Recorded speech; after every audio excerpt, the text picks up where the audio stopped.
ప్రార్థన చేసుకుందామండి.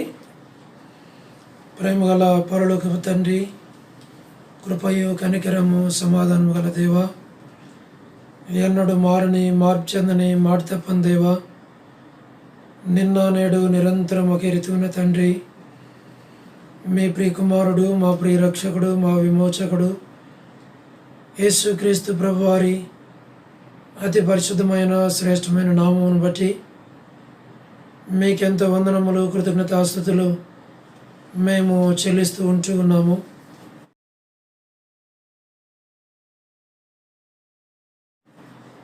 మా ప్రభువా,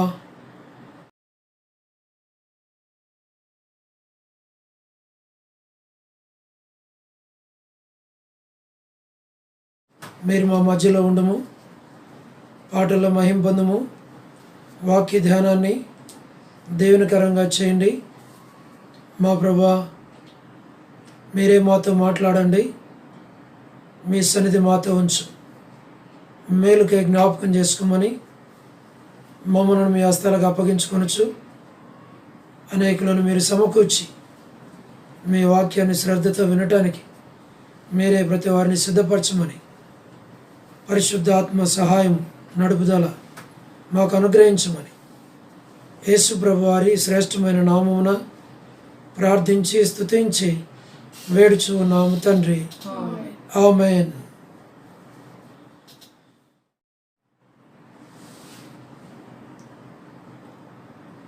సాంగ్ నంబర్ 132.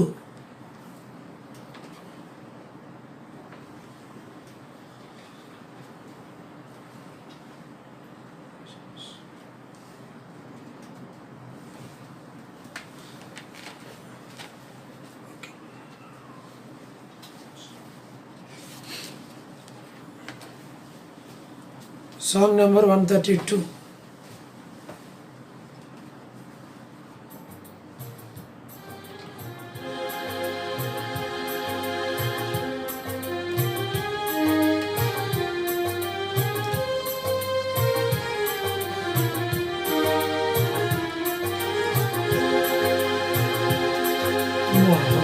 గనుడు మహోన్నతుడు పరిశుద్ధుడు నిత్య నివాసి, మహాగణుడు మహోన్నతుడు పరిశుద్ధుడు నిత్య నివాసి, మా సామర్థ్యము పునరుద్ధరణము, మా జీవము మా రక్షణ నిధి, మా సామర్థ్యము పునరుద్ధరణము, మా జీవము మా రక్షణ నిధి, మహాగణుడు మహోన్నతుడు పరిశుద్ధుడు నిత్య నివాసి, ఉన్నత పరిశుద్ధ స్థలములలో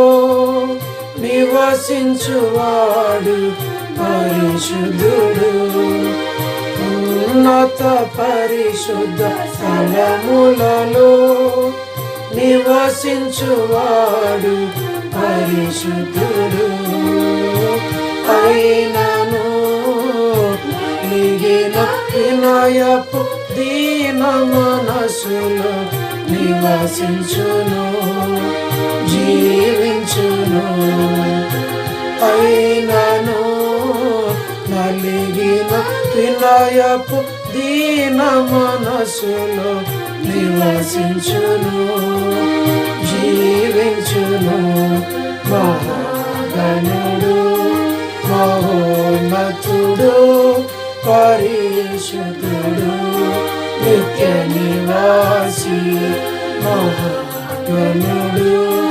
మహోన్నతుడు పరిశుద్ధుడు నిత్య నివాసి, దినమెల్ల ప్రభుకై ప్రతింప బడియున్నకి గొర్రెలము, దినమెల్ల ప్రభుకై ప్రతింప బడియున్నకి గొర్రెలము, నేలము అయినను ప్రేమించిన వాని ప్రేమను భక్తి పొందితిమి విజయమును అయినను ప్రేమించిన వాని ప్రేమను భక్తి పొందితిమి విజయమును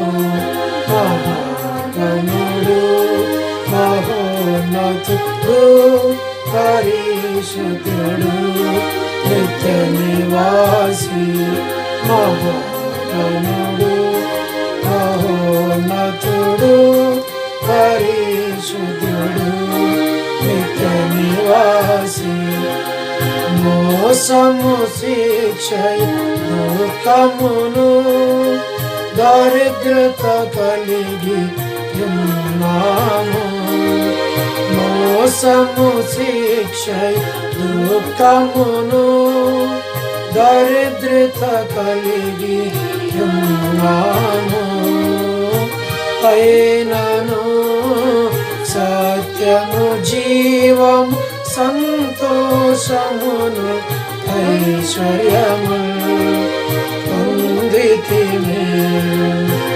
అయినను సత్యము జీవం సంతోషమును ఐశ్వర్యము పొందితిమి మహాగణుడు మహోన్నతుడు పరిశుద్ధుడు నిత్య నివాసి మహాగణుడు మహోన్నతుడు పరిశుద్ధుడు నిత్య నివాసి పడిపోయి ఉంటిమి అంధకారము ఉంటిమిగా పడిపోయి ఉంటిమి అంధకారము ఉంటిమిగా అయినను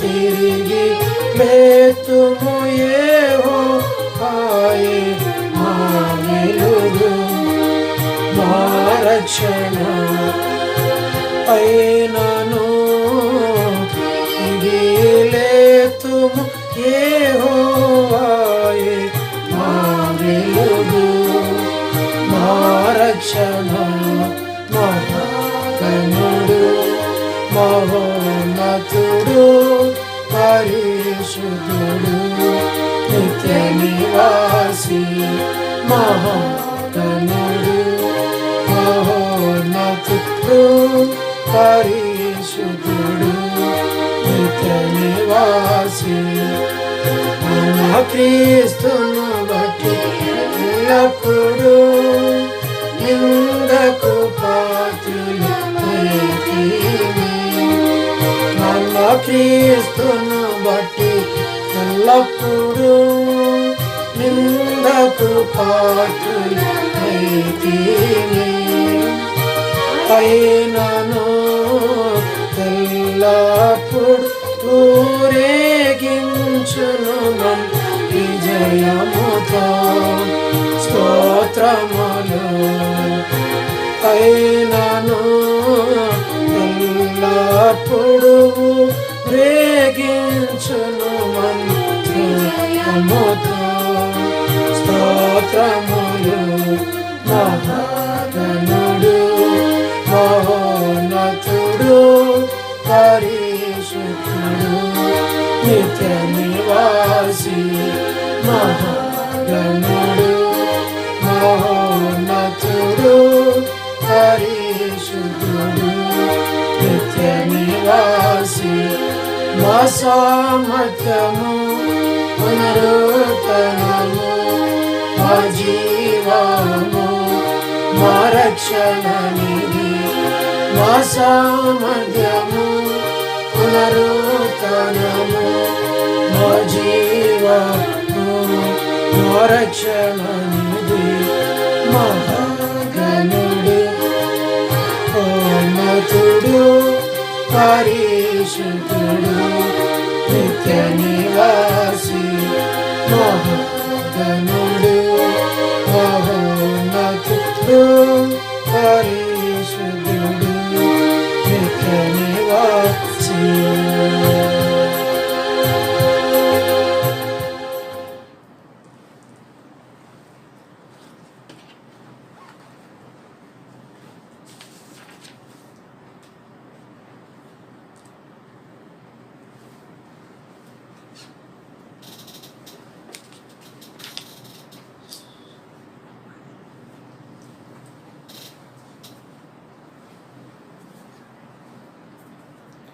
నూట 25వ పాట పాడుకుందామండి.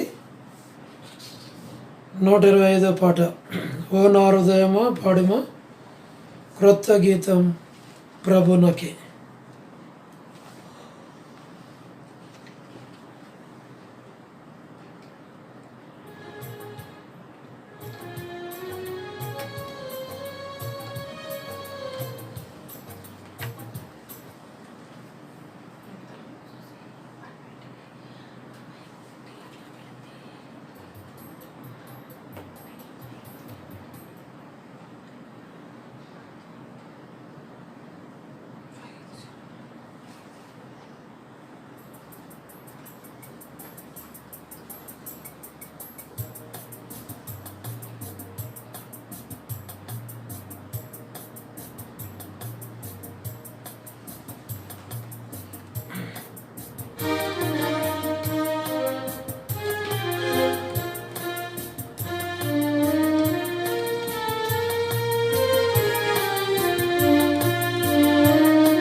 హృదయమా పాడుమా క్రొత్త గీతం ప్రభునకి.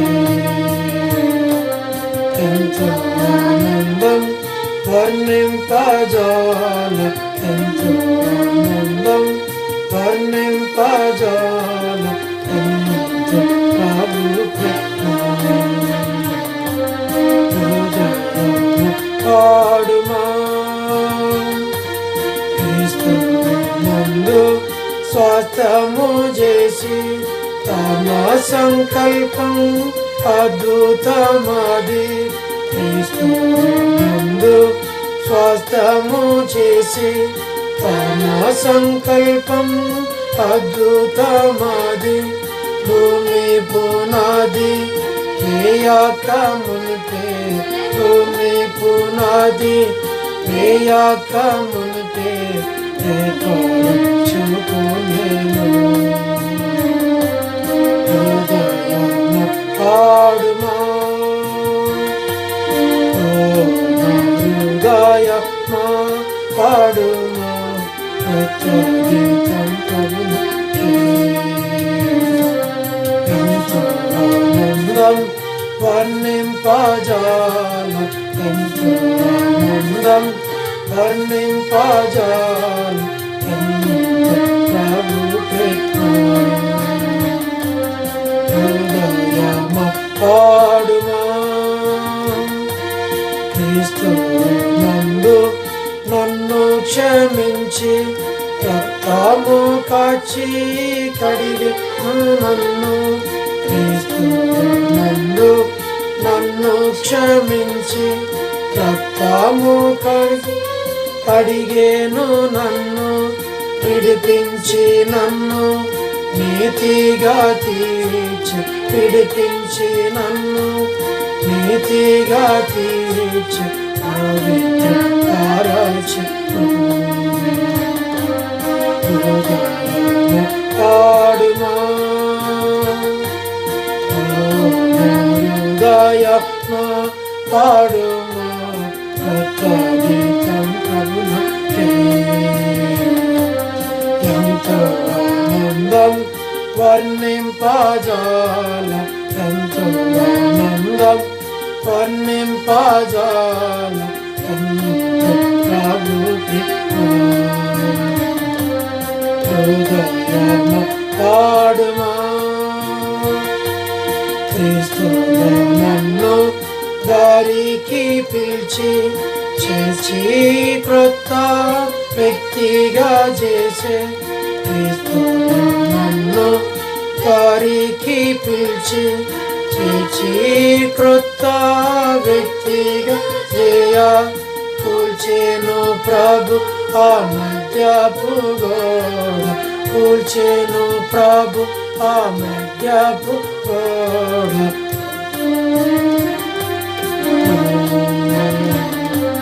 హృదయము పాడుమా,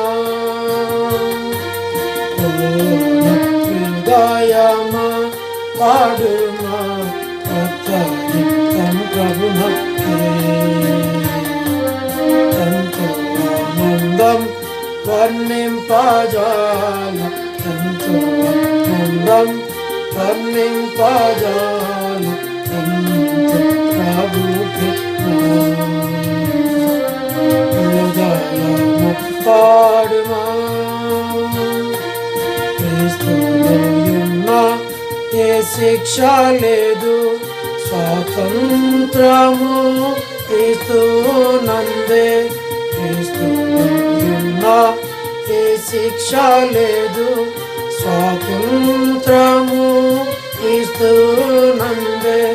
క్రీస్తే పరమున కూర్చుండబెట్టి, క్రీస్తే పరమున కూర్చుండబెట్టి, కొత్త సృష్టిగా చేసే. హృదయము పాడుమా, హృదయము పాడుమా, కొత్త గీతం ప్రభునకే. ఎంతో ఆనందం వర్ణింపజాల, ఎంతో ఆనందం వర్ణింపజాల, ఎంతో ప్రభు ప్రేమ. హృదయము పాడుమా, క్రీస్తులో దొరికే ఆశీర్వాదం, శాంతి ఆనందం దొరికేను మనకు. క్రీస్తులో దొరికే ఆశీర్వాదం, శాంతి ఆనందం దొరికేను మనకు. క్రీస్తు మహిమ జయమునకై పిలిచి, క్రీస్తు మహిమ జయమునకై పిలిచి, హల్లెలూయా పాడుము. హృదయము పాడుమా, హృదయమా పాడుమా, కొత్త గీతం ప్రభునకే.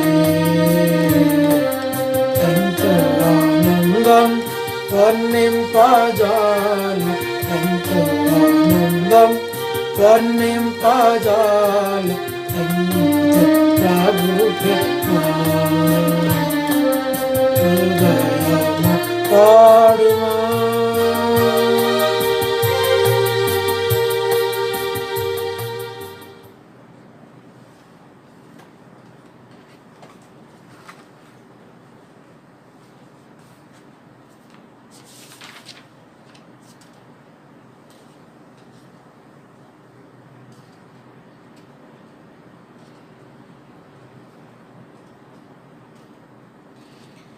నూట 21వ పాట అండి, సాంగ్ నెంబర్ 121.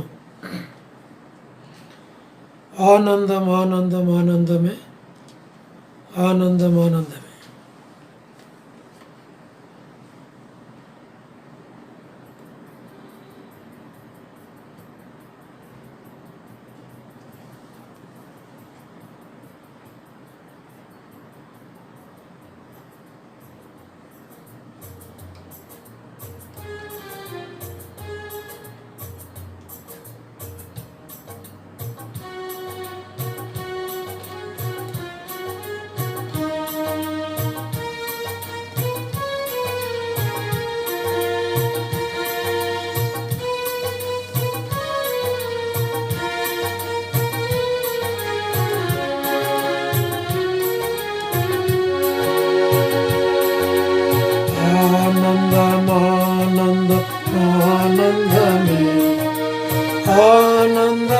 ఆనందమానందమే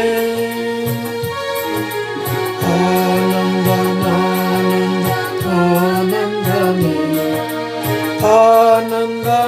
ఆనందమానందమే నా ప్రియ యేసు గొప్ప రక్షణ నీవు సిలువలో బలియాయెను నా ప్రియ యేసు గొప్ప రక్షణ నీవు సిలువలో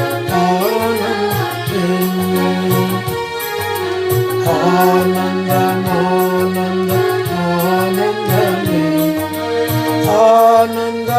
ఆనందమానందమే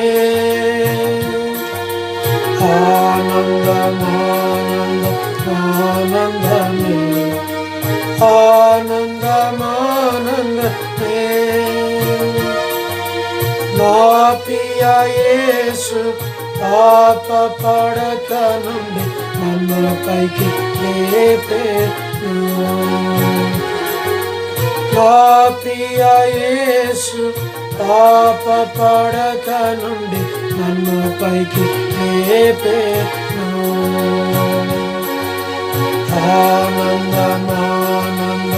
ఆనందమానందమే ఆనందమానందమే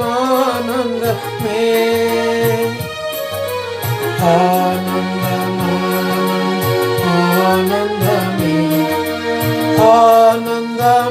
ఆనందమానందమే నా ప్రియ యేసు తన రక్తములో ప్రేమతో నన్ను కడిగెను నా ప్రియ యేసు తన రక్తములో ప్రేమతో నన్ను కడిగెను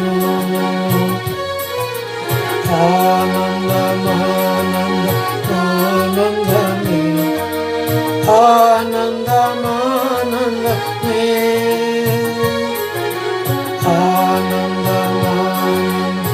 ఆనందమానందమే ఆనందమానందమే నా ప్రియ యేసు బాప్తిస్మమున నన్నైక్యపరచెను నా ప్రియ యేసు బాప్తిస్మమున నన్నైక్యపరచెను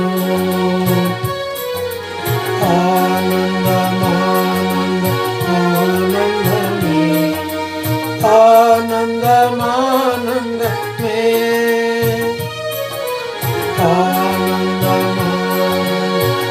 ఆనందమానందమే ఆనందమానందమే నా ప్రియ యేసు నీతి వస్త్రము నాకు ప్రీతితో తొడిగెను నా ప్రియ యేసు నీతి వస్త్రము నాకు ప్రీతితో తొడిగెను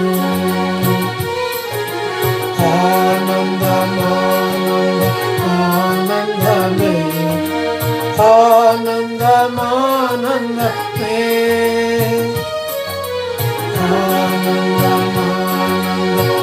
ఆనందమానందమే ఆనందమానందమే నా ప్రియ యేసు గొప్ప రక్షణను నేను చించెదను నా ప్రియ యేసు గొప్ప రక్షణను నేను చించెదను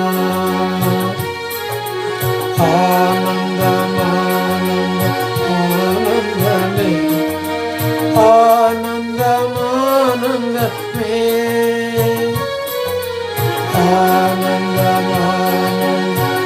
ఆనందమానందమే ఆనందమానందమే నా ప్రియ యేసు స్తుతి పాత్రుండని హల్లెలూయా పాడెదను నా ప్రియ యేసు స్తుతి పాత్రుండని హల్లెలూయా పాడెదను.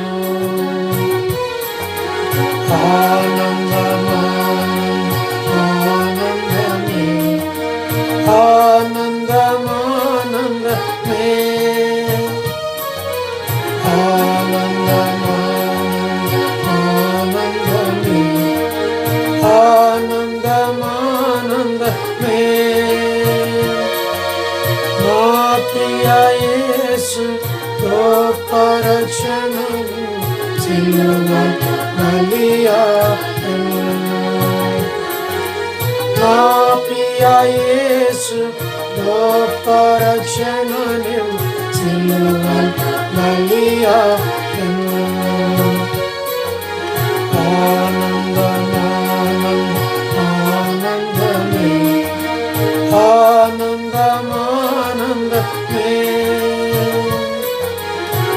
ఆనందమానందమే ఆనందమానందమే.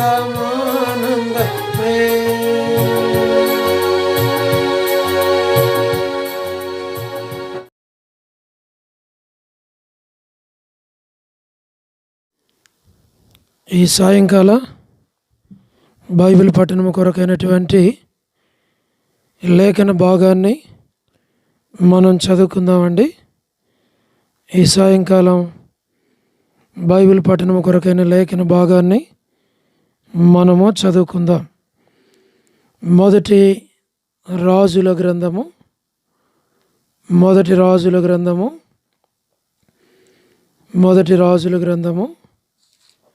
21వ అధ్యాయం.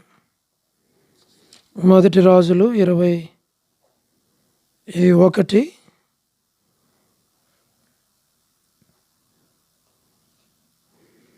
మొదటి వచనం నుండి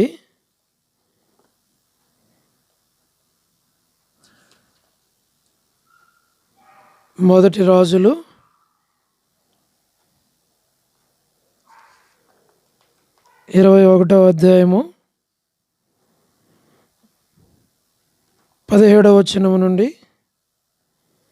17వ వచనం నుండి చివరి వరకు నేను చదువుతున్నాను, గమనించాలి అని మనవి. మొదటి రాజులు 21వ అధ్యాయము 17వ వచనం నుండి చివరి వరకు నేను చదువుతున్నాను, గమనించాలి అని మనవి. అప్పుడు యెహోవా వాక్కు తిష్బీయుడైన ఏలియాకు ప్రత్యక్షమై ఇలాగు సెలవిచ్చెను. నీవు లేచి సోమరోనులోనున్న ఇశ్రాయేలు రాజైన ఆహాబును ఎదుర్కొనుటకు బయలుదేరము. అతడు నాబోతు యొక్క ద్రాక్ష తోటలో ఉన్నాడు. అతడు దానిని స్వాధీనపరచుకొనబోయెను. నీవు అతనిని చూచి ఇలాగు ప్రకటించుము, యెహోవా సెలవిచ్చినదేమనగా, దీన్ని స్వాధీనపరచుకొనవలనని నీవు నాబోతును చంపితివి గదా. యెహోవా సెలవిచ్చినదేమనగా, ఏ స్థలమందు కుక్కలు నాబోతు రక్తమును నాకెనో ఆ స్థలమందే కుక్కలు నీ రక్తమును నిజముగా నాకునని అతనితో చెప్పెను. అంతటా ఆహాబు ఏలియాను చూచి, నా పగవాడా, నీ చేతిలో నేను చిక్కబడితినా అని పలుకగా, ఏలియా ఇట్లా నేను, యెహోవా దృష్టికి కీడు చేయుటకు నిన్ను నీవే అమ్ముకొని ఉన్నావు గనక నా చేతిలో నీవు చిక్కితివి. అందుకు యెహోవా ఇలాగు సెలవిచ్చెను, నేను నీ మీదకి అపాయము రప్పించెదను, నీ సంతతి వారిని నాశనము చేతును, అల్పులేమి గనులేమి. ఇశ్రాయేలు వారిలో ఆహాబు పక్షమున ఎవరునూ లేకుండా పురుషులందరినీ నిర్మూలము చేతును. ఇశ్రాయేలు వారు పాపము చేయుటకు నీవు కారకుడవై నాకు కోపము పుట్టించితివి గనక నెబాతు కుమారుడైన యెరోబాము కుటుంబమునకును అహియా కుమారుడైన బయేషా కుటుంబమునకును నేను చేసినట్లు నీ కుటుంబమునకును చేయుదునని యెహోవా సెలవిచ్చుచున్నాడు. మరియు యెజెబెలును గూర్చి యెహోవా సెలవిచ్చినదేమనగా, యెజ్రెయేలు ప్రాకారమునొద్ద కుక్కలు యెజెబెలును తినివేయును. పట్టణమందు చచ్చు ఆహాబు సంబంధికులను కుక్కలు తినివేయును. బయట భూములలో చచ్చిన వారిని ఆకాశ పక్షులు తినివేయును అని చెప్పెను. తన భార్య అయిన యెజెబెలు ప్రేరేపణ చేత యెహోవా దృష్టికి కీడు చేయు తను తాను అమ్ముకొనిన ఆహాబు వంటి వాడు ఎవడనో లేడు. ఇశ్రాయేలుల ఎదుట నిలవకుండా యెహోవా వెళ్ళగొట్టిన అమోరీయుల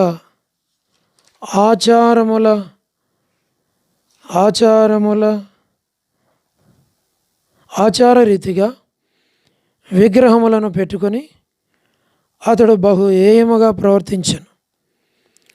ఆహాబు ఆ మాట విని తన వస్త్రములు చింపుకొని గోనెపట్ట కట్టుకొని ఉపవాసముండి గోనెపట్ట మీద పరుండి వ్యాకులు పడుచుండగా యెహోవా వాక్కు తిష్బీడైన ఏలియాకు ప్రత్యక్షమయ్యేలాగు సెలవిచ్చెను.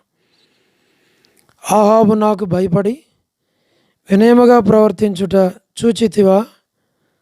నాకు భయపడి అతడు వినయముగా ప్రవర్తించుట చేత ఆ అపాయము అతని కాలమునందు సంభవింపకుండా ఆపి అతని కుమారుని కాలమందు అతని కుటుంబీకుల మీదకి నేను దానిని రప్పించెదను. దేవుడు ఈ లేఖన భాగములను దీవించి ఆశీర్వదించినట్లుగా ప్రార్థనలో ప్రభైపు చూద్దాం. ప్రేమగల పరలోకపు తండ్రి, పరిశుద్ధుడు అయిన దేవ, మీ పాదములకు వందనములు, కృతజ్ఞతాస్తుతులు చెల్లిస్తూ ఉంటూ ఉన్నాం. బైబిల్ పఠనం నిమిత్తమై చదువుకున్నటువంటి లేఖన భాగాన్ని దీవించి విరిచి మాకు పంచిపెట్టుము. మీరే సహాయమును చేయండి. మీ వాక్యాన్ని మాకు అనుగ్రహించు. మీరే మాతో మాట్లాడుము. ప్రభువా, కనికరించు, దయను మీరు పాలించు, కృప చూపించు, మేలుకై జ్ఞాపకం చేసుకోమని ఈ మాటలు మా హృదయాలలో లోతుగా పనిచేయగలిగినట్లుగా సహాయమును చేయండి. ఆన్లైన్లో బైబిల్ పఠనం కొరకై చేరి రాగలిగిన ప్రియులైన వారందరి కొరకై స్తోత్రాలు.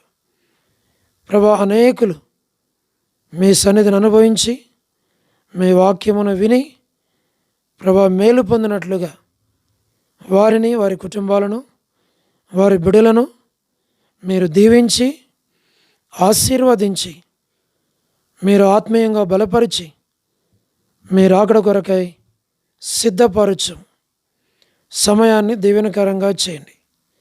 మేలుకై జ్ఞాపకం చేసుకుని మీకు అప్పగించుకుంటూ వందనములు, కృతజ్ఞతాస్తుతులు చెల్లిస్తూ మీరే సహాయమును చేయమని, ప్రభువా మీ కృపను చూపించమని, దయను పాలించమని,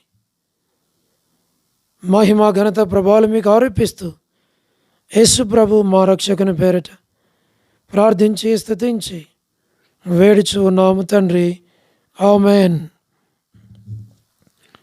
చదవబడినటువంటి ఈ లేఖన భాగాన్ని దేవుడు చేరి వచ్చిన మనందరి నిమిత్తమై ఆశీర్వదించును గాక.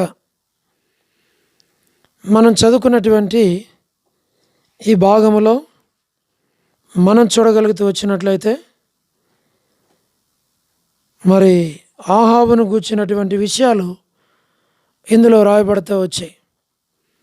ఇశ్రాయేలు రాజైన ఆహాబు యొక్క జీవితం ముగింపులోనికి వచ్చింది.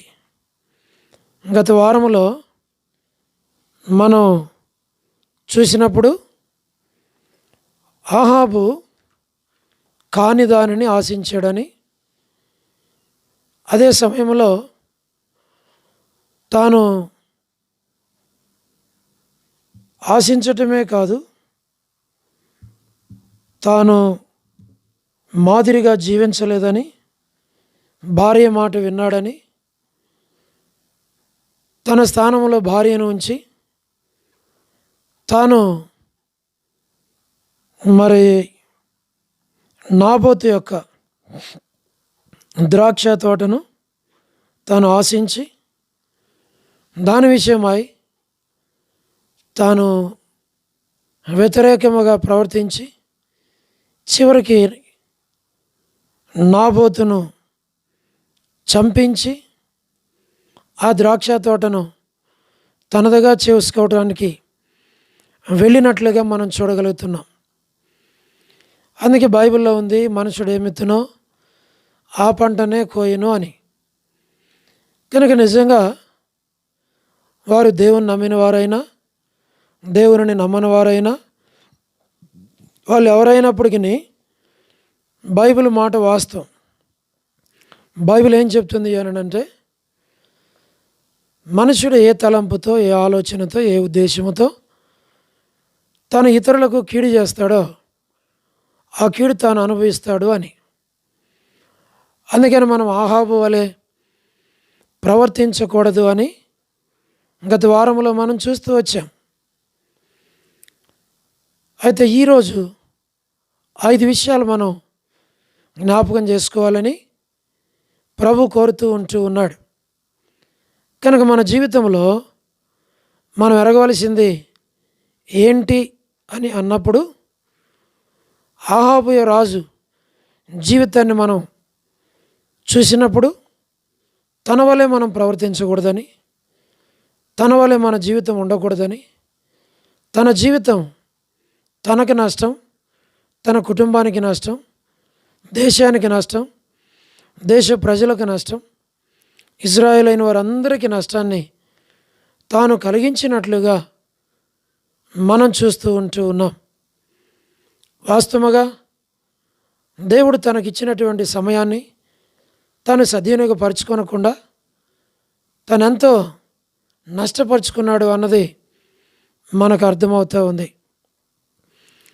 కనుక దేవుని ఇంట్లో కానీ, లేక ఉద్యోగంలో కానీ, కుటుంబంలో కానీ దేవుడు ఒక స్థానంలో మనల్ని ఉంచినప్పుడు ఆ స్థానాన్ని మనం కాపాడుకొనొచ్చు.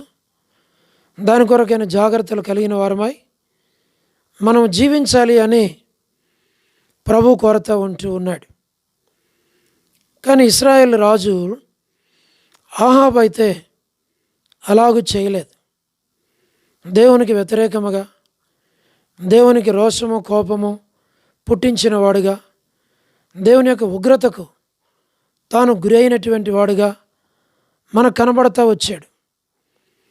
తాను యెహోవాకు, దేవుని దృష్టికి కీడు చేసినటువంటి వాడు. మేలు చేసిన దేవునికి మేలు చేయవలసిన దానికి బదులు తన జీవితము దేవునికే కీడు చేశాడు.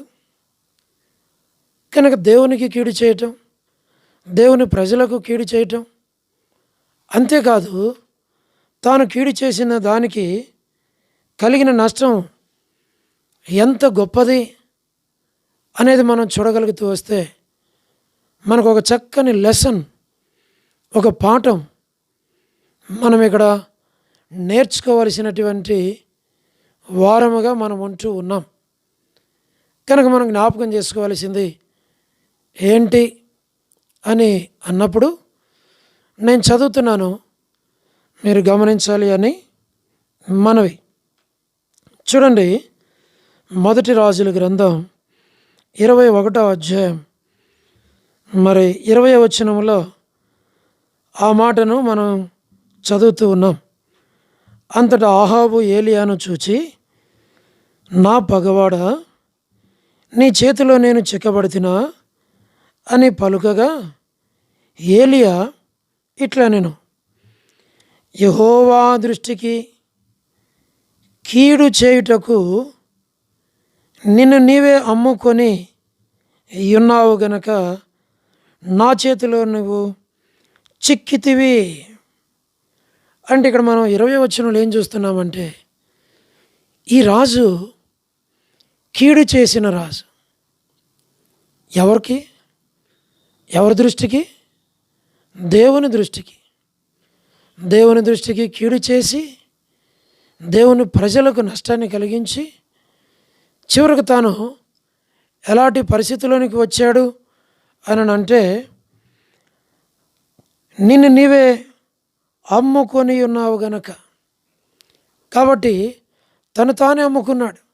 తనని ఎవరు అమ్మల, తను తానే అమ్ముకున్నాడు. కీడు చేసినవాడు దేవుని దృష్టికి. నిజంగా ఒకవేళ మనుషుల దృష్టికి మనం కీడు చేస్తే దేవుడు ఏమన్నా క్షమిస్తాడేమో తెలియదు, కానీ దేవుని దృష్టికి, దేవుని ఆత్మకు వ్యతిరేకముగా, విరోధముగా కీడు చేయవద్దు.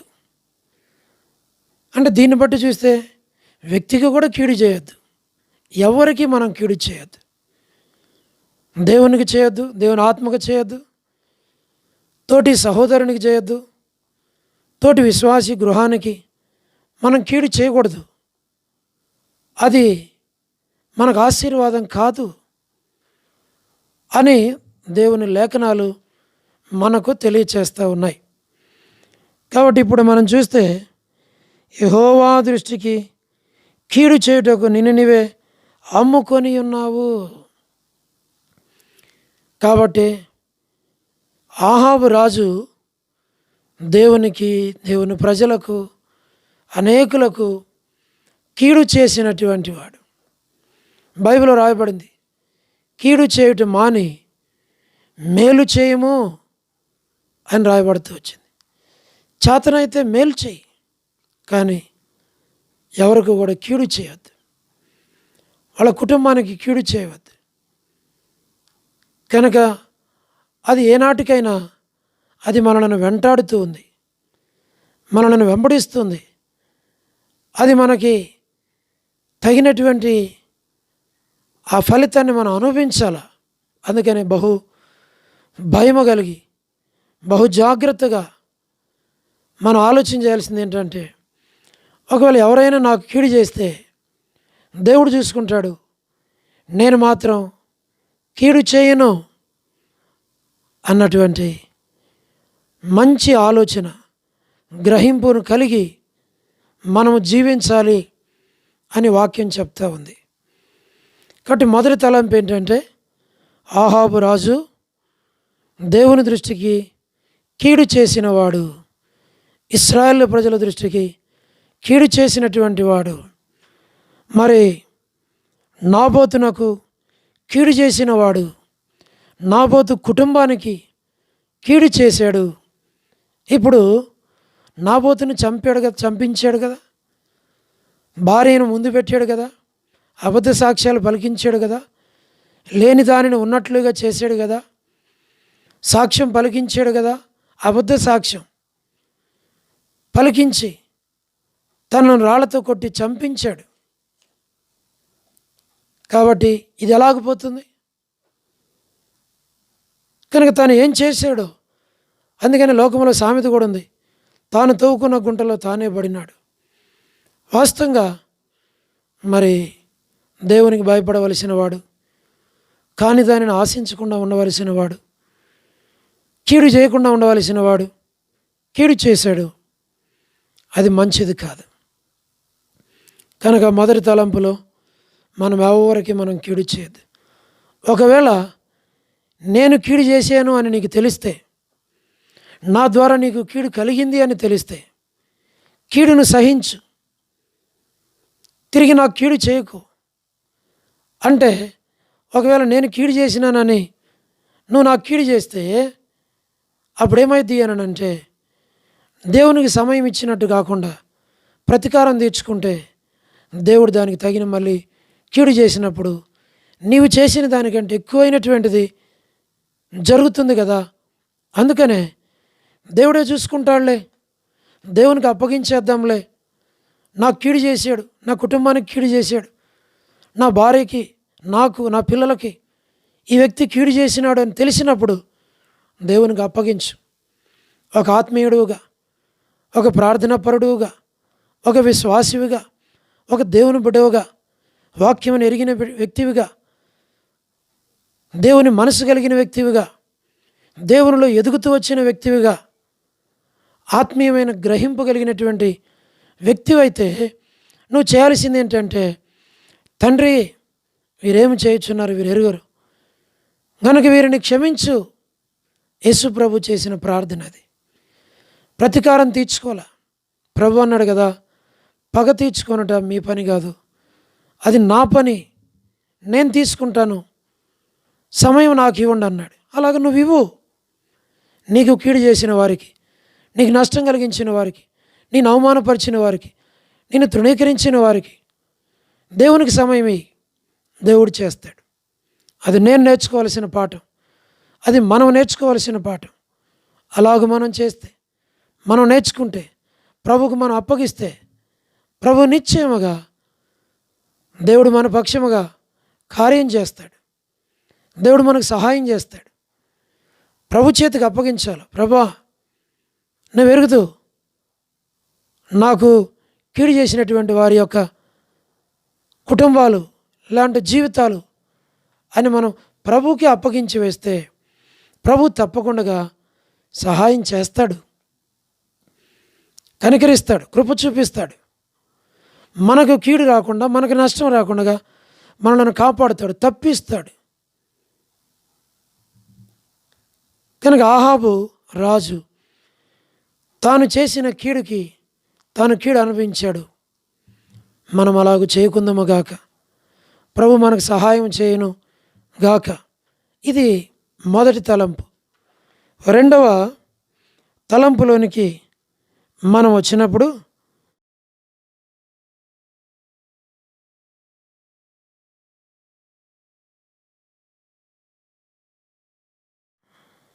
ఆదికాండము 50వ అధ్యాయం 17వ వచనం నేను చదువుతున్నాను, గమనించాలని మనవి. నీ తండ్రి తాను చావక మునుపు ఆజ్ఞాపించినదేమనగా, మీరు యోసేపుతో నీ సహోదరులు నీకు కీడు చేసిరి గనుక దయచేసి వారి అపరాధమును వారి పాపమును క్షమించమని అతనితో చెప్పుడనెను. కాబట్టి దయచేసి నీ తండ్రి దేవుని దాసుల అపరాధమును క్షమించమనిరి. వారు యోసేపుతో ఇలాగూ మాట్లాడుచుండగా అతడు ఏడ్చెను. ఇక్కడ మనం చూడగలిగేది ఏంటంటే, మరి యోసేపు యొక్క సహోదరులు యోసేపునకు విరోధముగా కీడు చేశారు. యోసేపు తన తండ్రి యొక్క ఆజ్ఞకు లోబడి తాను తన సహోదరుల యొక్క క్షేమం కొరకు, తన సహోదరుల యొక్క మేలు కొరకు ఆహారమును తీసుకొని తాను వెళుతూ వచ్చినప్పుడు తన సహోదరులు తనను చూసి, ఇదిగో కలలో కనినటువంటి వాడు, మన మీద పరిపాలన చేసేవాడు, మనం వాని యొక్క పరిపాలన కింద ఉండాలని చెప్పుచూ ఉన్నటువంటి వాడు ఇదిగో వస్తున్నాడు అని తనను గురించి చెడుగా ఆలోచన చేసి తనను జ్ఞాపకం చేసుకుని వారు ఆ సహోదరుడు యోసేపు వారి దగ్గరకు పోగానే, తండ్రికి ఇలాగ చెప్దాం, మరి నీ కుమారుణ్ణి మరి ఏ మృగములో ఏమో తినివేసినాయి, మార్గములో మేము వస్తూ ఉండగా ఇదిగో అతని వస్త్రము రక్తము చేత నింపబడింది, ఏ మృగాలు ఏ జంతువులు తినివేసినాయో మాకు తెలియదని చెప్దాం అని వారు తనకు కీడు చేసి తనను ఆ గుంటలో వేసి తర్వాత మిద్యానీయులకు అమ్మివేసి వారు వ్యతిరేకముగా శత్రువులుగా, ఒక విధంగా చెప్పాలంటే దుష్టులుగా దుర్మార్గులుగా ప్రవర్తించారు. తోటి సహోదరుడని చూడకుండా, తోడబుట్టిన వాడని ఎంచకుండా, అరే ఒక తండ్రికి జన్మించినటువంటి వారం కదని ఆలోచన చేయకుండా, దయా కనికరాలు లేకుండా, ఏమాత్రం కూడా మనస్సాక్షి వారికి పని చేయకుండా వారు చేసినటువంటి దుర్మార్గపు పని ఏంటంటే ఆ గోతిలో త్రోసివేయటం.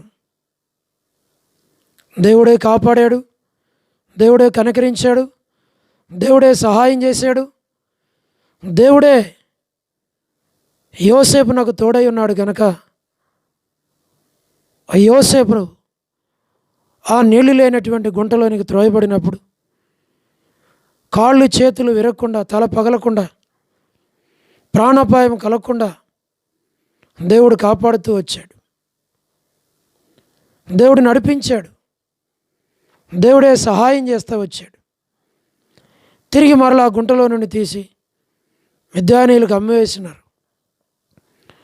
ఆయనను వారి హృదయాలు ఏమాత్రం కూడా కనికరముతో కానీ జాలితో కానీ నింపబడల. అంత కఠిన స్వభావము హృదయములు కలిగిన వారుగా ప్రవర్తించారు వారు. అలాగ ప్రవర్తించుటను బట్టి వారు కీడు చేసిన వారుగా ఎంచబడుతూ వచ్చారు. అయితే ఒక సమయం వచ్చింది, యోసేపు ద్వారానే వారు పోషించబడవలసిన సందర్భం వచ్చినప్పుడు, సమయం వచ్చినప్పుడు వారిప్పుడు తమ యొక్క కీడును ఎరిగిన వారై ఆ కీడును ఒప్పుకుంటూ వచ్చారు. యోసేపు, మీరు నిజంగా కీడు చేయటానికి చూశారు కానీ, ఉద్దేశించారు కానీ దేవుడు అది నాకు మేలు చేశాడు. 20వ వచనంలో చూస్తే, మీరు నాకు కీడు చేయని ఉద్దేశించిదిరి కానీ నేటి దినమున జరుగునట్లు అనగా ప్రజలను బ్రతికించున్నట్లుగా అది మేలుకే దేవుడు ఉద్దేశించెను. కాబట్టి మీరు చేసింది కీడే, కానీ దేవుడు దాన్ని నాకు మేలుగా మార్చాడు. కనుక వారు చివరిలోనైనా సమయాన్ని గుర్తెరిగి వారు తమ తప్పును తెలుసుకొని వారు పశ్చాత్తాపడి క్షమాపణను కోరుతూ వచ్చారు. జీవము గల దేవుని సంఘములో విశ్వాసులుగా, దేవుని బిడలుగా చేయవలసిందేంటి అని అంటే, చేసిన కీడును జ్ఞాపకం చేసుకొని దాని విషయమై పశ్చాత్తాపడి క్షమాపణ కోరుకుంటే ఆ తర్వాత యోసేపు వారిని పోషించినట్లు, యోసేపు వారికి సహాయపడినట్లుగా, యోసేపే వారి అవసరాలు అక్కర్లు తీర్చినట్లుగా దేవుడు మన అవసరాలు మన అక్కరలు తీర్చి మనకి సహాయమును చేస్తాడు, మనలను పోషిస్తాడు. ఆయన పరమ యోసేపు. ఆయన కీడుకు ప్రతి కీడు చేయవాడు కాదు, ఆయన క్షమించేవాడు. కనుక మనం జ్ఞాపకం చేసుకున్నట్లయితే క్షమించడానికి మన ప్రభు సిద్ధమైన మనసు గలవాడు. నేను చేసింది తప్పు అని ఎరిగితే దేవుడు క్షమిస్తాడు. ఆ తర్వాత యోసేపు వారిని శ్రేష్టమైన స్థలమందుంచి వారిని పోషించాడు, వారి అవసరాల అక్కర్లన్నీ తీర్చాడు, వారికి సహాయపడుతూ వచ్చాడు. మన దేవుడు కూడా మనకు సహాయం చేస్తాడు. అది మనం జ్ఞాపకం పెట్టుకోవాలి. మనము కీడు చేయవద్దు అన్నది రెండవ తలంపులో మనం చూస్తున్నాం. కనుక ఒకవేళ చేసినా దానిని ఎరిగి ఒప్పుకుంటే తిరిగి మనం ఆశీర్వదించబడతామనేది రెండవ తలంపు. మూడవ తలంపులోనికి మనం వచ్చినప్పుడు మొదటి సమూయేలు గ్రంథం 12వ అధ్యాయం, మొదటి సమూయేలు గ్రంథము 12వ అధ్యాయము 19వ వచనంలో ఒక మాటను మనం చూడగలం. సమూయేలుతో ఇట్లానిరి, రాజును నియమించమని మేము అడుగుట చేత మా పాపములన్నిటికీ మించిన కీడు మేము చేసితిమి. కాబట్టి మేము మరణము కాకుండా నీ దాసులమైన మా కొరకు నీ దేవుడైన యెహోవాను ప్రార్థించుము. వారు ప్రవక్త దగ్గరకు వచ్చారు, ప్రవక్తతో మాట్లాడుతున్నారు. ప్రవక్త దగ్గర అడుగుతున్నారు, అయ్యా మేము కీడు చేసిన మాట వాస్తవమే, మేము రాజు కావాలని కోరుకున్నది వాస్తవమే. దేవుడే మాకు రాజుగా ఉంటే సకల జనుల మర్యాద చొప్పున లోకస్తుల వలె మా ముందు నడుచుటకు మాకు ఒక రాజు అవసరమని అడిగాం. దేవుడే మాకు రాజుగా ఉన్నాడు, కానీ మేము ఆయనను త్రోసివేసి ఆయన తృణీకరించి విసర్జించి మానవ సంబంధమైనటువంటి రాజుని మేము అడుగుతూ వచ్చాం. కాబట్టి మేము చేసింది పాపమే, మేము ఈ కీడు చేశాం, మాకు మరణమే తగును. అయితే మేము మరణం కాకుండానట్లుగా నీ దేవుడైన యెహోవాను ప్రార్థించుము అని అడిగారు. అంటే సమూయేలు యొక్క ప్రార్థన ద్వారా వారు మరణం కాకుండా ఉండాలని ఎరుగుతూ వచ్చారు. అప్పుడు సమూయేలు అంటాడు, ఆ దైవజనుడు, మీరు కీడు చేసిన మాట వాస్తవమే, అయితే మీరు ఇప్పుడైనా కూడా మీరు యెహోవాను సేవించండి, దేవుని వైపుకి తిరగండి, మళ్ళించబడండి, పశ్చాత్తాపడండి. మీరు భయభక్తులు కలిగి నిష్కపటులై పూర్ణ హృదయంతో యెహోవాను సేవించండి. మీరు కీడు చేయవారైతే తప్పకుండా మీరును మీ రాజును నాశనం అవుతారు. అయితే మీరు పశ్చాత్తాపడితే దేవుడు మిమ్మల్ని క్షమిస్తాడు. నిజంగా ఒక వ్యక్తి, ఒక దేవుని బిడ్డ విశ్వాసి ఆత్మీయ జీవితంలో తాను నేర్చుకోవాల్సింది ఏంటంటే, తాను చేసిన పొరపాటుని తాను ఎరిగి క్షమాపణ కోరుకుంటే, ఆయనని సేవిస్తే, ఆయన వైపుకి తిరిగితే ఆయన క్షమిస్తాడు. ఇశ్రాయేలీలు వారు ఎరగలుగుతూ వచ్చారు. సమూయేలు వారికి ఆ విషయాలు తెలియపరిచారు. ఎందుకు అని అంటే, మనం జ్ఞాపకం చేసుకుంటూ వచ్చినప్పుడు మరి వారు దేవునికి విరోధముగా పాపము చేసినాము అన్నది వారు ఎరుగుతూ వచ్చారు. ఆజ్ఞను మీరినారని వాళ్ళు ఎరుగుతూ వచ్చారు. వారు భూసంబంధమైన రాజును కోరుకున్నట్లుగా వారు ఎరుగుతూ వచ్చారు. అయితే దైవజనుడు వారికి తగినటువంటి పరిష్కారాన్ని గురించి వారికి తెలియపరిచినప్పుడు వారు కీడు నుండి తప్పించబడాలని కోరుతూ వచ్చారు. ఒకవేళ నీ కోరిక అదైతే, నీ ఇష్టం అదైతే, నీ ఆలోచన అదైతే, నిజంగా నేను మరణానికి పాత్రుణ్ణి, అయితే నేను మరణించకుండా తప్పించబడాలని కోరితే దేవుని యొద్ద క్షమాపణ అడిగితే దేవుడు క్షమిస్తాడు. ఇది మూడవదిగా మనకు జ్ఞాపకం చేయబడుతూ ఉంది. 4వ మాటలోనికి మనం వచ్చినప్పుడు 4వ మాటలో ఎస్తేరు గ్రంథం 8వ అధ్యాయం 3వ వచనంలో ఆ మాట మనం చూస్తాం. ఎస్తేరు 8, 3వ వచనం.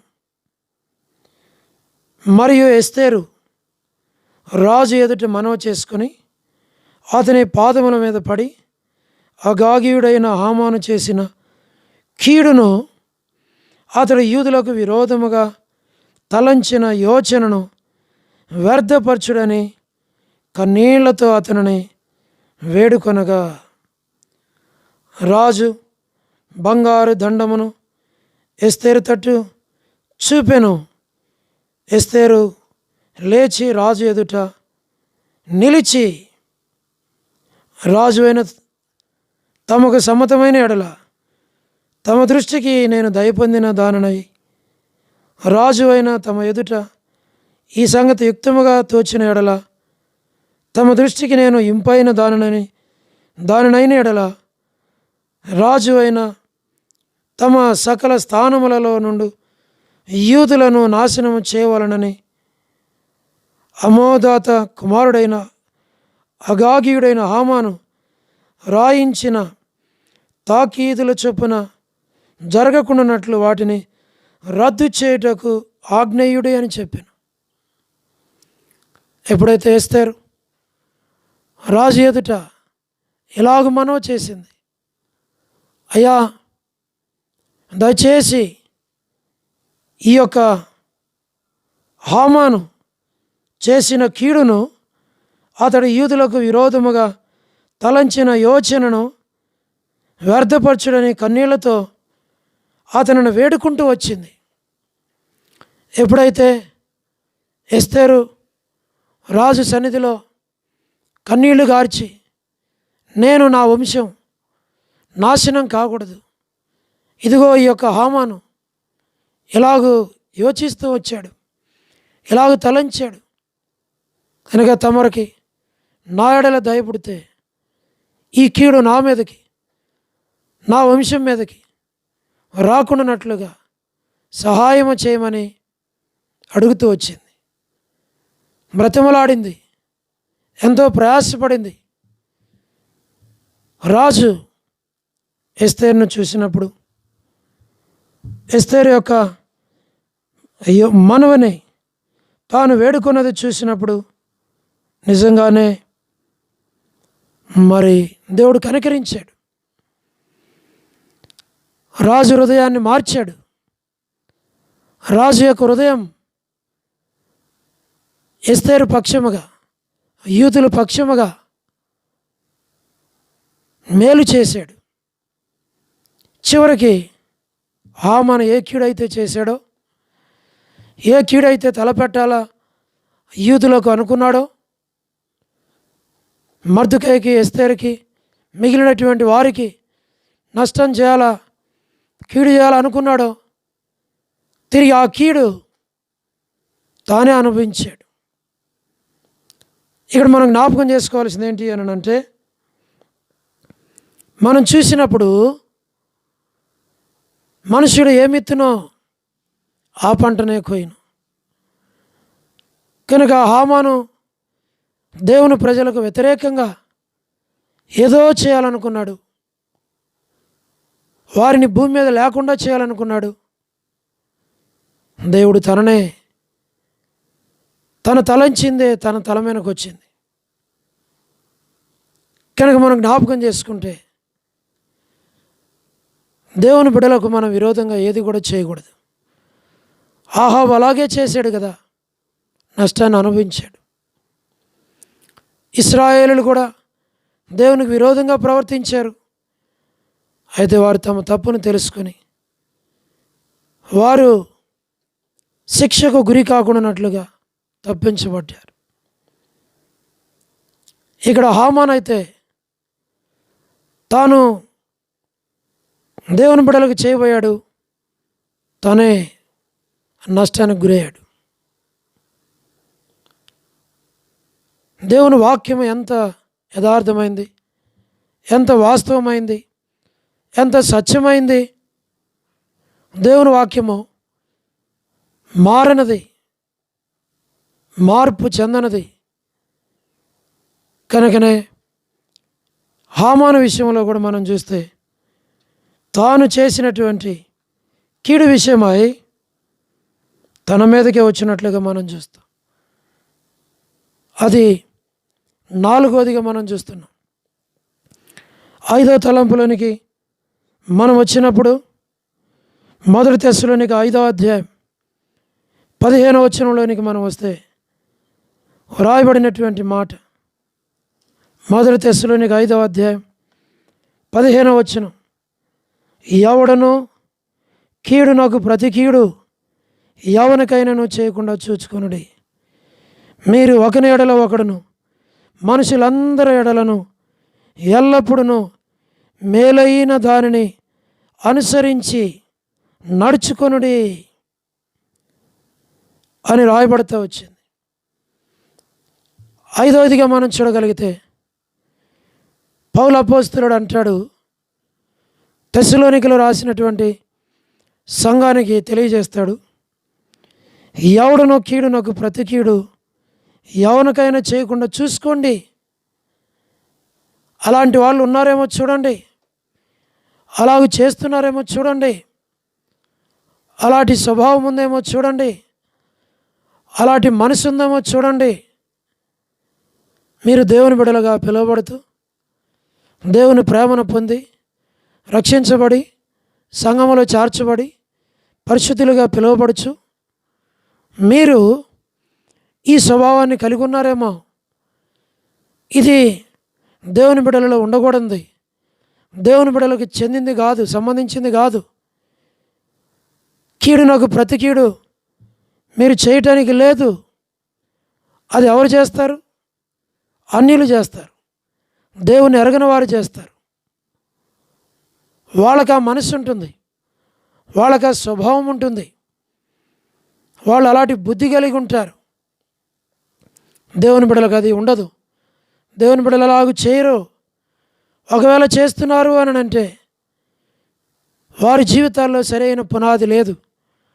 వారు సరిగా క్రీస్తు అనే బండ మీద కట్టబడుచున్న వారు కారు, లేక ఆత్మీయంగా ఎదిగిన వారు కాదు, లోతైనటువంటి అనుభవంలోనికి రాలా.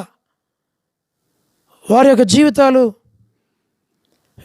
వారు లోతైనటువంటి ఏరు తన్నిన అనుభవంలో లేరు వాళ్ళు. అందుకే వారు పైనే సంగతులను గ్రహిస్తున్నారు. కాబట్టే పౌలు గారు తెస్సలోనికలో ఉన్న సంఘానికి రాస్తుంటాడు 15వ వచనంలో, ఎవడను కీడునకు ప్రతి కీడు ఎవరికైనా చేయకుండా చూసుకోండి. అంటే మీరు పరీక్షించుకోండి. ఎవరో మీకు బోధించాల్సిన అవసరంలే. మీకు కీడు చేసిన వారికి కీడు చేయొద్దు, మీకు కీడు చేయని వారికి కీడు చేయొద్దు. మీరు కీడు చేయటానికి తలపెట్టవద్దు, ఆ తలంపు రానియొద్దు. అది మంచిది కాదు, అది దేవుని దృష్టికి సరి అయింది కాదు. ఎందుకంటే ప్రభువే కీడు చేసిన వారికి మేలు చేశాడు. అలాగ చేయకుండా చూసుకోండి. మరి ఇంకా ఏం చేయాలా? మీరు ఒకని ఎడల ఒకడు మనుషులందరి ఎడలను ఎల్లప్పుడూ మేలైన దానిని అనుసరించి నడుచుకోండి అని అన్నాడు. మేలైన దానిని అనుసరించి నడుచుకోండి. వాక్యపు వెలుగులో మీరు మేలైంది చేయండి, మేలైనది ఏదో తెలుసుకోండి, దాంట్లో నడవండి. మేలు కలిగించే మార్గం, మేలు కలిగించే మాటలు, మేలు కలిగించే ప్రవర్తన, మేలు కలిగించే జీవితం, మేలు కలిగించే దాన్ని వెంటాడండి. దాని కొరకు క్రయం చెల్లించండి, దాని కొరకే ప్రయాసపడండి, దాని కొరకు మీరు జీవించాలా. అప్పుడు ఏమవుతుంది? మీరు నిజంగా కీడు చేయని వారైతే, నిజంగా మేలు చేసేవారైతే, అలాగున మీరున్నట్లయితే ఎల్లప్పుడూ సంతోషముగా ఉండుడి. అంటే అక్కడ రాయబడుతూ ఉంది, కీడు చేయకుండా ఉండేటువంటి మనసు, మేలు చేసే మనసు, అది దేవుని మనసు. హృదయంలో సంతోషం ఉంటుంది, నెమ్మది ఉంటుంది, సమాధానం ఉంటుంది. అది ఆత్మీయముగా నిన్ను అంచెలంచెలుగా పైకి తీసుకొని వెళుతూ ఉంది. కనుక అలాంటి ప్రభు మనసు కలిగి జీవించాలి. కనుక మనం జ్ఞాపకం చేసుకుంటే ఆహాబు రాజు యొక్క జీవితాన్ని మనము ధ్యానం చేస్తూ వచ్చినప్పుడు ఈ 5 విషయాలు మనకు కనబడుతున్నాయి. వాటిని మనం జ్ఞాపకం చేసుకుంటాం. మొట్టమొదటిగా మొదటి రాజులు 21:20లో కీడు చేసిన ఆహాబు రాజు దేవునికి, దేవుని ప్రజలకు, నాబోతుకి, చివరికి తన కుటుంబానికి తనకు తానే కీడు చేసుకున్నాడు. రెండవది, యోసేపు యొక్క సహోదరులు యోసేపుకు కీడు చేశారు, కానీ యోసేపు మేలు చేశాడు. వారు అది ఎరిగారు, క్షమాపణ కోరుకుంటూ వచ్చారు, తద్వారా పోషించబడుతూ వచ్చారు. మూడవది, ఇశ్రాయేలీలు రారాజైన ప్రభువుని తృణీకరించారు, కీడు చేశారు, మరణ పాత్రులుగా చేయబడుతూ వచ్చారు. వారికి అర్థమైంది మేము మరణానికి తగిన వారమని. అయితే వారు క్షమాపణ కోరుకొని ప్రవక్త దగ్గరకు వచ్చి దేవుని మమ్మల్ని క్షమించమని, అడగమని, ప్రార్థించమని కోరారు. దేవుని సహాయమును వారు కోరుకుంటూ వచ్చారు. తద్వారా కీడు నుండి తప్పించబడుతున్నారు. నినివే పట్టణస్థులు వారు చేసింది కీడని ఎరిగి పశ్చాత్తాపడినప్పుడు దేవుడు వారి మీదకి కీడు రానివ్వకుండా వారిని తప్పించాడు. వారికి మరణం రాకుండా మరణం నుండి వారిని కాపాడాడు. హామాను కీడు చేశాడు. ఎస్తేరుకు, మర్దెకైకి, యూదులైన వారందరికీ వారిని భూమి మీద లేకుండా చేయాలని అనుకున్నాడు. కానీ హామానే తాను ఎవరైతే లేకుండా చేయాలనుకున్నాడో ఆ స్థానంలోనికి తానే వచ్చాడు. తాను ఏది ఇత్తాడో అది కోసాడు. ఐదవది, నూతన నిబంధన సంఘంలో ఎవడను కీడునొక ప్రతి కీడు చేయకుండా మేలు చేయండి, అది మీకు సంతోషాన్ని, నెమ్మదిని, సమాధానాన్ని కలిగిస్తుంది అని జ్ఞాపకం చేయబడుతూ వచ్చింది. కనుక మన జీవితాల్లో ఈ కొన్ని తలంపులు మనసులో ఉంచుకుందాం. దేవుని ఎదుట, దేవుని ప్రజల ఎదుట మన జీవితాలు ఎలాగున్నాయి? నిజంగా మనం ఇతరులకి కీడు చేయకుండా ఉంటే దేవుడు మనల్ని ఆశీర్వదిస్తాడు, దీవిస్తాడు. అంతేకాదు, మన హృదయాలను సంతోషంతో నింపుతాడు, ఆశీర్వదిస్తాడు. మనం ఆహాబు రాజు వలె ప్రవర్తించకుండా మనం ముందుకు సాగాలి అని, దేవుని రాకడ కొరకు మనం సిద్ధపడాలి అని, దేవుడు త్వరగా రాబోతున్నాడు, మన కాలంలోనే దేవుని రాకడం మనం చూస్తామేమో అనిపిస్తున్నాయి పరిస్థితులన్నిటిని బట్టి. సరే, ఏదేమైనప్పటికీ మనము దేవుని దృష్టికి నమ్మకంగా, యథార్థంగా, కీడు చేయని వారంగా, దేవుని దృష్టికి అంగీకారమైనటువంటి జీవితాన్ని మనం జీవిస్తూ మనం ముందుకు సాగాలని ప్రభు కోరుతూ ఉన్నాడు. ఒకవేళ ఈ బైబిల్ పఠనం ద్వారా ప్రభు నీతో మాట్లాడుతూ వస్తే ప్రభు దగ్గర క్షమాపణ అడుక్కో, సరిచేయబడు, నూతనపరచబడు, ప్రభుతో ఐక్యపరచబడు. ప్రభు మనసును ఎరిగి గ్రహించి ప్రభుని వెంబడించు, ప్రభుని సేవించు. నేడు దినాన ప్రభు నీకు హెచ్చరిక, నాకు హెచ్చరిక, మనకు ఒక హెచ్చరిక. ఇది మనల్ని మనం సరిచేసుకొని చక్కపరుచుకొని ప్రభు అయిన యేసు రమ్ము అని చెప్పగలిగే దాని కొరకైన హెచ్చరిక మనకి. అలాగున మనల్ని మనం సిద్ధపరచుకొని ప్రభు రాకడను అపేక్షించే దాని కొరకై ప్రభు మనకు సహాయము చేయునుగాక. ప్రభు తన వాక్యాన్ని దీవించునుగాక.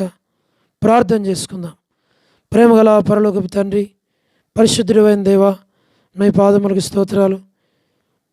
మీ వాక్యాన్ని దీవించండి, మీ ప్రజలను దీవించండి, మీ బిడలను మీరు దీవించండి. ప్రభా, ఆహాబు రాజు మీకు విరోధంగా కీడు చేశాడు, మీ ప్రజలకు విరోధంగా కీడు చేశాడు. తనకు సమయం ఇవ్వబడినప్పటికీ తాను ఏమాత్రం కూడా సరిచేయబడకుండా చివరికి తాను మరణించాడు. కుటుంబం అంత నష్టపోయింది. మా జీవితాల్లో మేము ఎవరికి కీడు చేయగలిగితే మేలు చేసి మేలు పొందువారిగా, మేలు చేయవారిగా భూమి మీద మేము జీవించడానికి సహాయం చేయండి. మీ వాక్యాన్ని దీవించండి, మీ బిడలను దీవించండి. నీరు కట్టి ఫలింపులోనికి తీసుకుని రండి ప్రభా. అన్ని విషయాల్లో తోడుగుండమని మీకు అప్పగించుకుంటూ వందనములు, కృతజ్ఞతాస్తుతులు చెల్లిస్తూ ఈ యొక్క లైవ్ ప్రోగ్రాంలో ఎవరైతే మీ వాక్యాన్ని విన్నారో ప్రభా, వారిని, వారి కుటుంబాలను, వారి బిడ్డలను మీరు దీవించి ఆశీర్వదించి వారిని బలపరిచి మీరే వారిని నడిపించండి. మీరు వారికి తోడుగా ఉండు, సహాయం చేయండి. మీకు అప్పగించుకుంటూ వందనములు చెల్లిస్తూ యేసు ప్రభు మా రక్షకుని పేరట ప్రార్థించి స్తుతించి వేడుచు ఉన్నాము తండ్రి, ఆమేన్. దయచేసి ప్రకటనలు గమనించాలని మనవి. ప్రభు చిత్తమైతే తిరిగి ఆదివారం 10 గంటలకు దైవారాధన కొరకై మనము లైవ్లో చేరి వస్తాం. సకాలంలో రండి. మీ సమయాన్ని మీరు సద్వినియోగపరచుకోవాలని ప్రభు పేరట మీకు మనవి చేస్తూ ఉన్నాం. మరి ఇంకా ఎవరైనా మన ఛానల్ సబ్స్క్రైబ్ చేయకుండా ఉంటే దయచేసి సబ్స్క్రైబ్ చేయండి. ప్రక్కన ఉన్నటువంటి బెల్ ఐకాన్ని ప్రెస్ చేయండి. తద్వారా మేము ఇక్కడ నుంచి చేసేటువంటి వర్తమానాలు, పాటలు, మరి మేము అప్లోడ్ చేసేటువంటి వీడియోస్ అన్నీ కూడా మీకు నోటిఫికేషన్ వస్తుంది. మీరు కూడా వాటిని చూడవచ్చు. ఈ పరిచర్యలో మీరు పాలిభాగస్తులై ఉండాలని ప్రభు పేరట మీకు మనవి చేస్తూ ఉన్నాం. చివరి ఆశీర్వాదాన్ని మనం తీసుకుందాం. మన తండ్రి అయిన దేవుని ప్రేమ, మన ప్రభువైన యేసుక్రీస్తు వారి యొక్క కృప, పరిశుద్ధాత్మ యొక్క సహవాసము, ఆదరణ చేరువచ్చిన మనకు, ప్రభువును ప్రేమించే వారికి, సకల పరిశుద్ధులకు సదాకాలం తోడయుండునుగాక. ఆమేన్, ఆమేన్. అందరికీ ప్రైజ్ లార్డ్ అండి. Praise lord.